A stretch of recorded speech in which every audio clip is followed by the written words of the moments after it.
Ronald Ryan was the last man to be hanged in Australia. That was in 1967. It made many people angry enough to demonstrate. Times had changed. There hadn't been a hanging in Victoria since 1951. Ryan was sentenced to death for allegedly shooting a warder while escaping from Pentridge Prison in Melbourne, accompanied by fellow prisoner Peter Walker. Well, in November 1964, I was sentenced to 8 years. And this was a bit of a blow, needless to say. And shortly after, my wife served me with divorce papers and forbade my children to write to me. This naturally caused me to be very depressed, as I'm very attached to the family. And I think it was at that stage that I definitely made up my mind to try and get out of the country, so I wouldn't be harassed by the police, and try and make a new start, and eventually get my family back with me. So then the next stage was to plan a way to get out. Ronald Ryan was one of several whose conviction for a serious crime in recent years is surrounded by doubt. No one should be found guilty unless he is guilty beyond reasonable doubt. This is the first of 4 films that look at cases where the prisoner in the dock may not have been given the benefit of the doubt.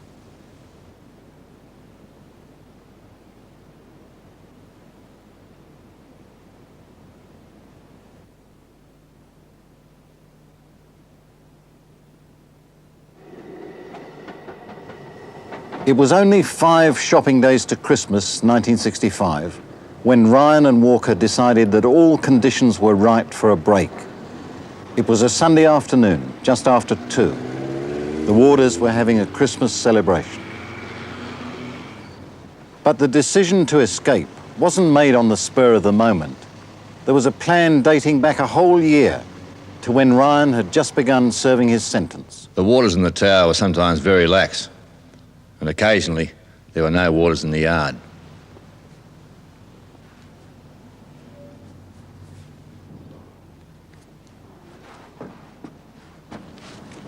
I had a piece of wood secreted outside, which I had thrown over the wall. And I joined this together with a piece of calico there, extended it up onto a pipe which goes around the wall. I then clambered up the bedspreads and was able to reach from there, from the pipe, to the top of the tower.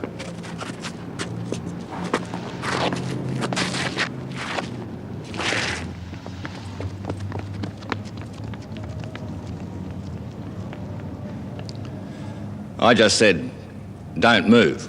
He didn't move. He seemed a bit surprised. I then asked him which lever operated the gate out into the car park, and he didn't say anything. He just indicated towards the levers, and I moved across to pull one of the levers. It was then I noticed the rifle in a rack, like down the left-hand side wall. This rather surprised me, but I grabbed the rifle. He grabbed the rifle, pushed it, pulled the lever halfway back, looked into it, looked at me surprised, pulled it full back, and put a round in the chamber. Then I asked him to open the appropriate lever. I couldn't get this lever to work. So then he walked past the front of me and pulled the lever.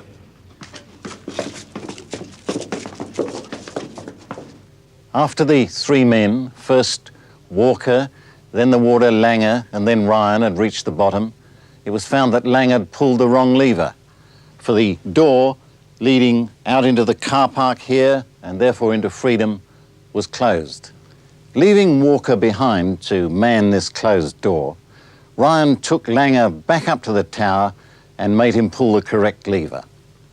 The door now opened, and the 2 prisoners made their escape into the warder's car park, where they expected to steal a car. To their dismay, there were no cars parked nearby, so they ran along the narrow cement path to get to the other end where cars were parked. On their way, they caught up with Brigadier Hewitt, a Salvation Army officer whose religious duties often took him to Pentridge. I just stepped off the footpath, and the next thing I knew that I was grabbed. How did they grab you? Who grabbed you? Who grabbed you? It was Ryan that grabbed me. And I said, "Give me your car keys. I want your car." He seemed a bit stunned. He never replied. Never said anything. I had not noticed up to that time the warder on the number 2 post. You had not noticed the warder on number 2 post? No. Yes? Then I heard Ryan sing out to the warder in the number 2 post, "Drop the gun, or else I will shoot the man." No, I didn't say those words. The only words I said to Officer Bennett were, "Put your gun down and walk towards the other end of the tower." And after a brief moment, he did put his gun down and walk towards the far end of the tower. At some stage in the encounter, just here, Ryan and Walker caused Hewitt to fall to the ground. The incident was used by the Crown to demonstrate Ryan's allegedly violent nature. Ryan denied that he was being brutal. He said that he shoved Hewitt in order to get him out of the warder's line of fire. He may have accidentally knocked Hewitt with the rifle butt. Hewitt, however, described the events differently. The next instant, I was given a shove, pushed back. By whom? Ryan, Yes? and then I was clubbed. You were Clubbed. clubbed. With what? Hit on the head with the butt of the gun. By whom? Ryan, Did you fall to the ground, or did you remain standing up, or what happened? I fell to the ground, sir. How much recollection of events do you have after that? I've got very little recollection of events after that. I heard the whistles and the siren going and the scurrying of feet, but I was not aware of much around me at that particular time. Did this blow on the head cause you any injury? About a 3 inches cut down here. During the incident, the warder on top of the wall had crouched down here in order to free a cartridge which had jammed in the breech of his rifle. He was unable to verify Ryan's alleged act of brutality.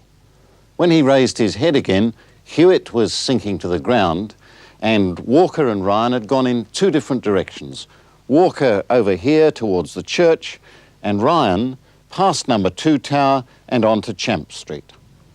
I pointed the gun at a Falcon car that was coming up the centre of Champ Street, and I motioned to them to stop, and they did. He slammed the brakes on, and I ran around to the driver's door and said, "Quick, get out, I need your car. I'm serious." I then said, "Behave yourself, and you and your girlfriend won't get hurt." Mr. Jaworski jumped out very quickly and ran to the back of the car. I got in straight away, but Mrs. Jaworski was still in the car. Mrs. Jaworski was still in the car, kneeling on the seat and reaching over into the back. She said something about getting something, my bag or something.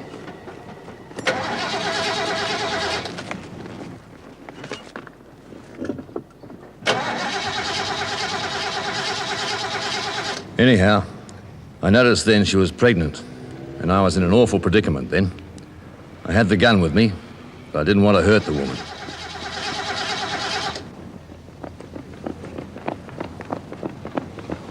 A warder, who I now believe was Officer Mitchinson, came to the driver's side of the door and reached in at me. He didn't touch me, but he reached for me, for the back of my jacket. He said, "The game is up, Ryan. You had better give up." I just told him to stand back. I had a gun, and I didn't want to hurt him, but just to get him away. I was going to take the car. He moved back towards the rear of the car anyway. At the same time as all this was happening to Ryan, Walker was having a bad time from 2 prison officers. One of them, Bennett, who'd threatened them when they were with the Salvation Army officer here at number 2 post, was threatening to blow Walker's head off. Walker was crouched down here on the footpath, frozen, lest he be shot. Then another officer, Hodson, who was on the ground, came at him from the direction of the wicket gate, carrying an iron bar. He put his left hand out towards me and I stood up. He brought the iron bar round. I saw it coming and I ducked. and I turned as I ducked, and then I felt the bar hit me on the back of the head, and I took off down Sydney Road, I believe towards Bell Street, straight down the footpath. Were you calling out or anything? I don't remember at the time. I could have been. I was a bit worried if I was going to get my head smashed in or the bloke in the tower was going to blow my brains out. There were cars all over the place. They were pulling up. What did you do? I tried to get in a couple of them and, well, it's pretty hazy from then. I mean, when the bar hit me on the head, I sort of saw a few stars. Hodgson chased Walker in an arc toward the service station and then back toward Ryan, who was busy trying to commandeer a getaway car by levelling his rifle at drivers. First at the Falcon here in Champ Street, and then at others here in the Sydney Road. This is part of the Hume Highway connecting Melbourne and Sydney, so there were plenty of cars to choose from. It was at this point in time that Hodgson was fatally shot. Here's where he fell, right between the tram tracks in front of the service station. Ryan emphatically denied that he shot Hodgson. He said not only that he fired no bullets at all, but that he didn't even realise Hodgson had been shot until he read about it in the papers. About this time, a bullet was undeniably fired from another rifle by a warder who was coming from the main gates behind Ryan. But his actions went unnoticed. What people saw was that Ryan was aiming at Hodgson at the time of the shot. At that point, you saw Ryan aiming his rifle. Yes. How did he hold the rifle? Was he holding it at hip level or in some other way? No. Up to the shoulder? Up to the shoulder. Where did you look then? I looked up to two-post because I felt rather helpless. Then what happened? I saw two-post. I looked down to Ryan again, and he was still aiming in that direction. Were the two men still running across the road? Yes. What happened then? The next thing, I heard the detonation from a shot. From which direction did that appear to come? It appeared to come from that corner. What did you see then? I saw Hodgson raising his arm above his head and fall down to the ground. In the moments after Hodgson fell, Ryan was driven at by two cars. The man in the Charax van ducked down in order to get out of the range of Ryan's rifle, which was pointed in his direction. Next to the other hostile car was a third car, a Vanguard. The driver was a Mr. Mullins. He didn't drive at Ryan, but bent double on the seat. When he looked up, he saw Ryan and Walker approaching. They told me to get out or I'd get hurt. Who said that? The one with the rifle or the other one? I don't know, sir. One of them said, "Get out or you will get hurt." That's correct. I ran towards the front of the Vanguard and I said to the driver, "Are you going to give us a go, mate?" I was getting a bit desperate at this stage as far as getting a car was concerned. I said, "Are you going to give us a go, mate?" I appealed to his better nature. He looked a reasonable type of chap. He got out straight away. He never said a word. Mullins denied that Ryan had said this, but his memory was vague on quite a few details.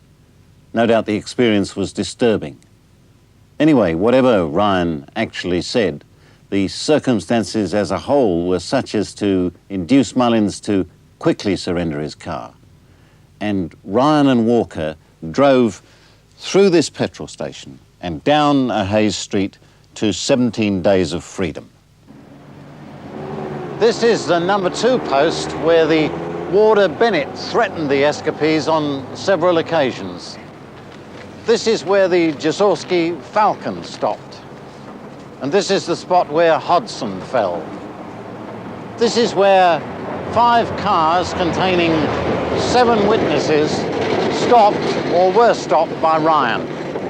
4 out of these 7 witnesses claim to have seen Ryan shoot Hodgson, as did Jaworski.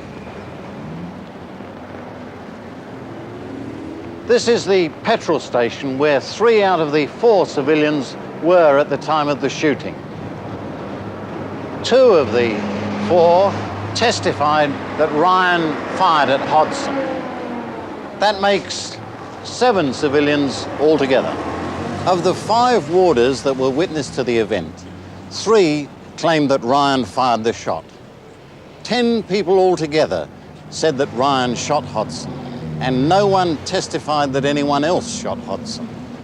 But not only were there many eyewitnesses, over the next 3 weeks, 6 people allegedly heard Ryan confess. A bank teller, a bank clerk, another bank clerk, a detective sergeant, a senior detective, and an ex-criminal.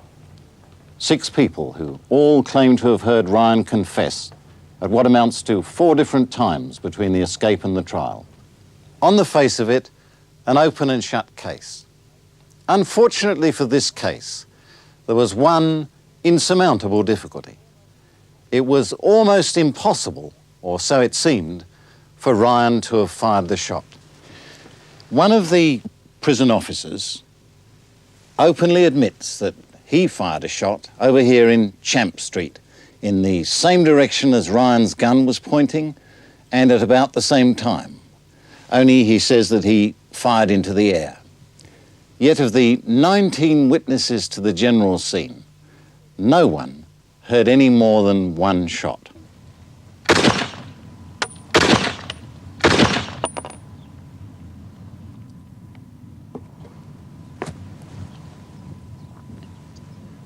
To make matters worse for the prosecution case, when you fire one of these carbines, the used shell lands no more than 10 feet away, usually about 6 or 7 feet. No used shell was found anywhere within 150 yards radius of where Ryan was standing.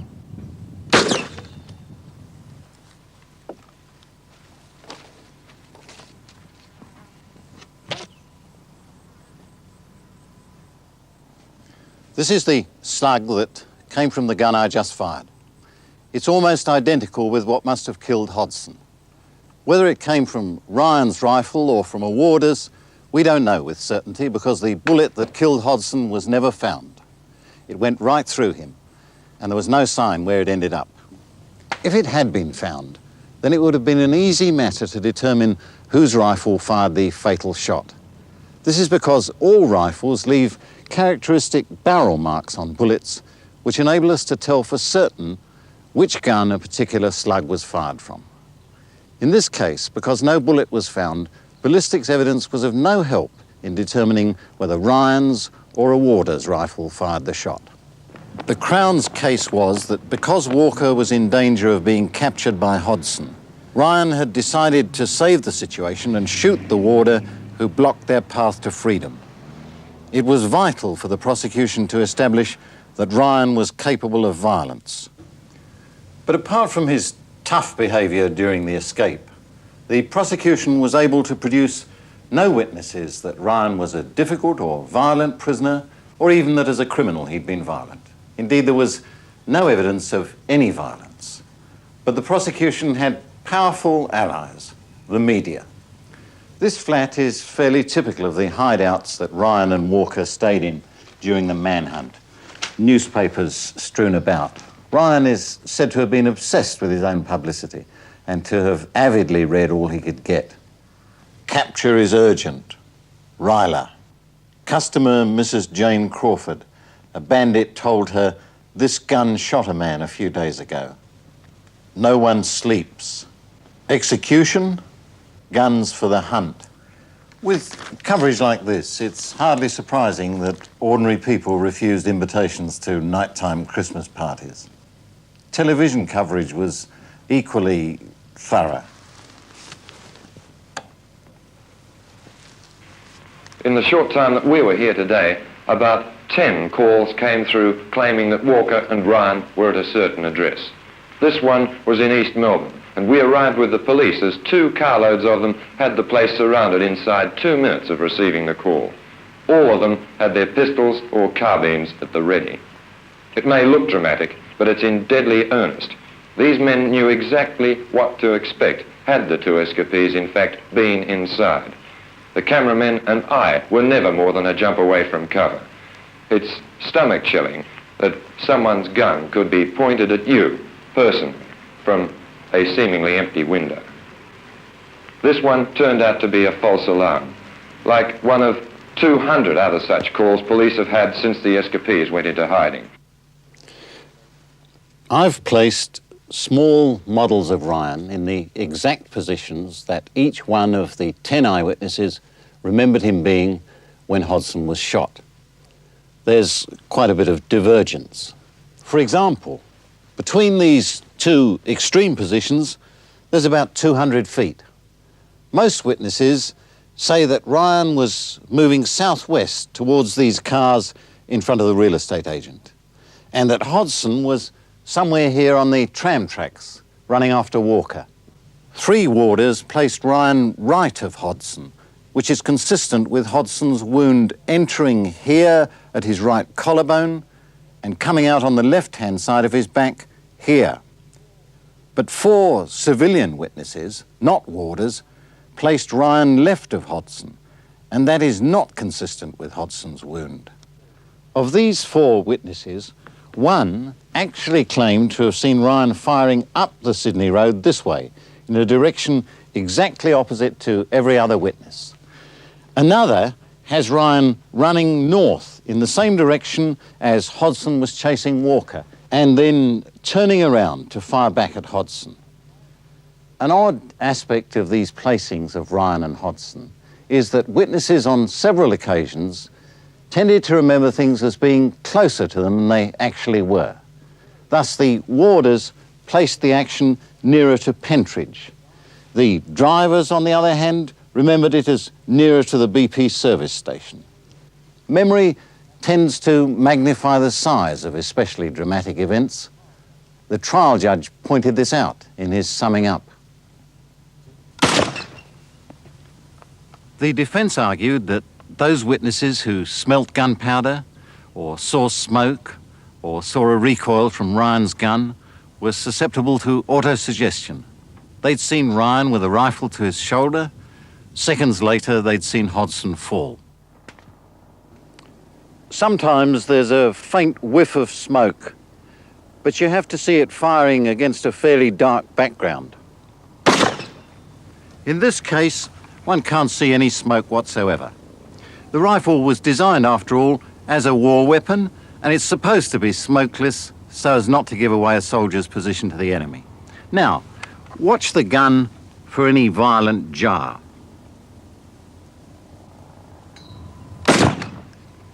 Again, it's designed to be more or less recoilless so that an infantryman can fire it all day without getting a sore shoulder. As for the gunpowder smell, it's very unlikely, according to the police ballistics expert who testified at the trial.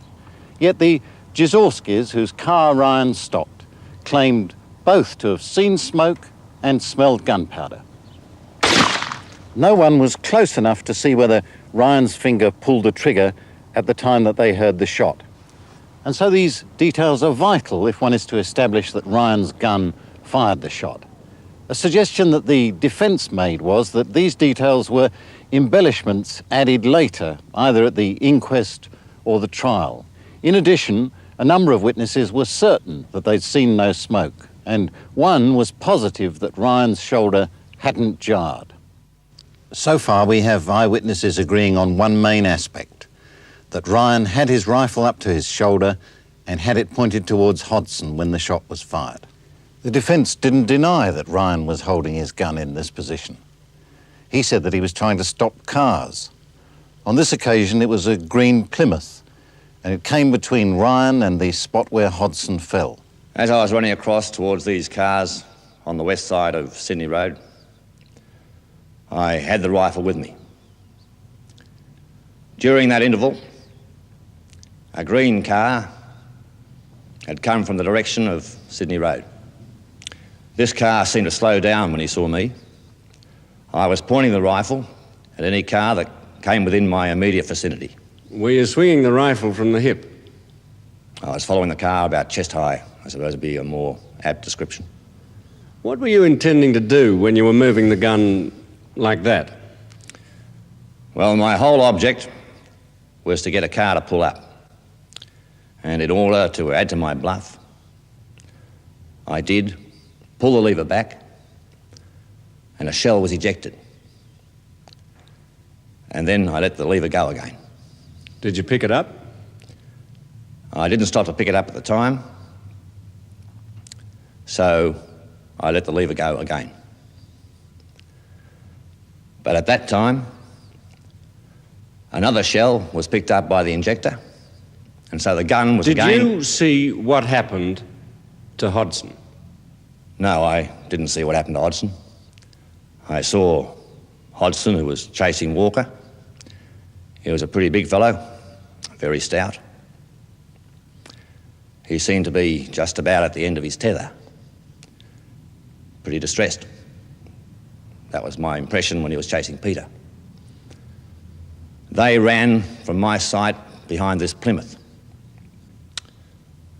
I was approaching not exactly from the rear, but from the driver's side of the rear. Consequently, that car obscured my view of Hodson and Walker. In any case, I presume they were behind a car, and I just lost sight of Peter and the officer. Ryan recalls lifting his rifle to the firing position 7 different times. At Bennett in the number 2 tower, at the Jazorski's Falcon coming down Champ Street, at the Green Plymouth when Hodson fell, at the Tarak's van, and twice at the 56 Dodge, once to stop it and once to make it get out of the way of the Vanguard. The Vanguard was also stopped at gunpoint. Ryan was cross-examined by the prosecutor about the position of the Plymouth. But if this green car was facing south, it was not only facing towards Melbourne, but it was further south than you were. That is true, yes. How could the driver possibly see you if you were back to the north of him? He was looking around, watching me. Ryan's testimony that he was pointing his rifle in the direction of the Plymouth, as well as at Hodson, was verified by other witnesses. Although the police could find no used shell from Ryan's carbine to support their contention that he'd fired a shot, they did find a live round on the ground where he was standing. This supported Ryan's claim that he'd ejected an unused round near the Plymouth. Ryan and Walker were captured outside this Sydney hospital. After they were